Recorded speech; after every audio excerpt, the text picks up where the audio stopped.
Sigurado naman po ay lahat tayo ay umiibig na. Sigurado po ba na kaming lahat ay umiibig na?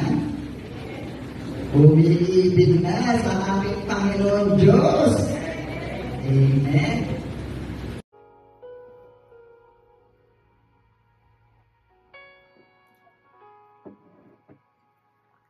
Good morning, good day, church day, Lord day. I am Brother Cesar Capistrano. Muli na naman po mag-share sa inyo ng Word of God. Ang ating pong topic sa araw na ito, may kinikilingan ka ba o itinatangi? Ano ito? Sa Biblia, ating pong aalamin yan. Bago ko po basahin ang talata, tayo pa'y manalangin muna. Diyos amang nasa langit, makapangyarihan sa lahat, sambahin ang ngalan mo. Diyos Ama, maraming salamat po sa gabay, biyaya na pinagkakalob niyo sa amin sa bawat isa sa amin. Di po kami magsasawang magpasalamat. Sa muli na naman pong pagdilat ng aming mga mata, ay napakalaking biyaya po ito para sa amin. Muli na naman po namin magagampanan ang aming tungkulin para sa aming sarili, pamilya, trabaho, at kaawaan niyo po kami. Diyos Ama, kung kami po ay nagkukulang sa inyo.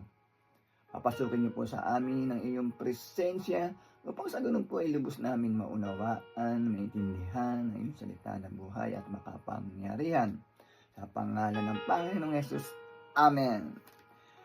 Brother and sister, magandang araw na naman po ng linggo. Ang ating topic, may kinikilingan ka ba o itinatangi? Ano ito sa Biblia? Akin na po babasahin ang talata ay nasa 1 Pedro chapter 1 verse 17.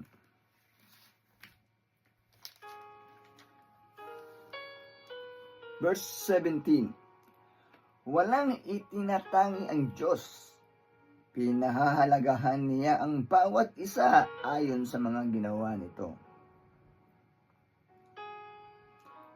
At yamang tinawag ninyo siyang Ama, igalang ninyo siya habang kayo'y nabubuhay.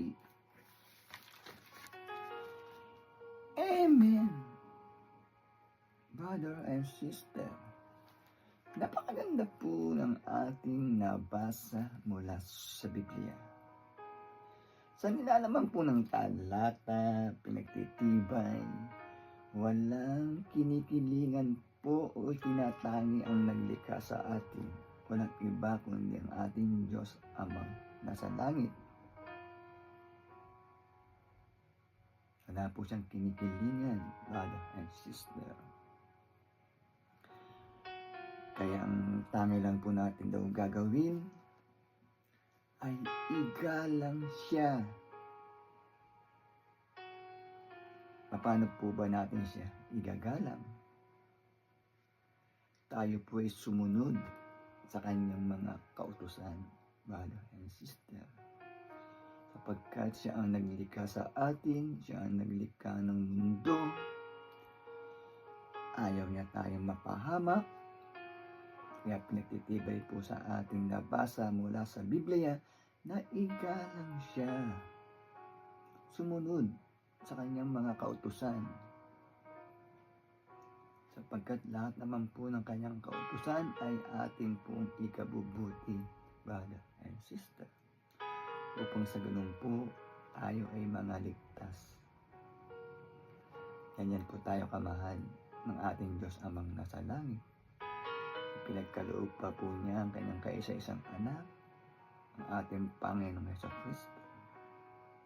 Kaya atin din pong sundin mga alaala, iniwan ng aral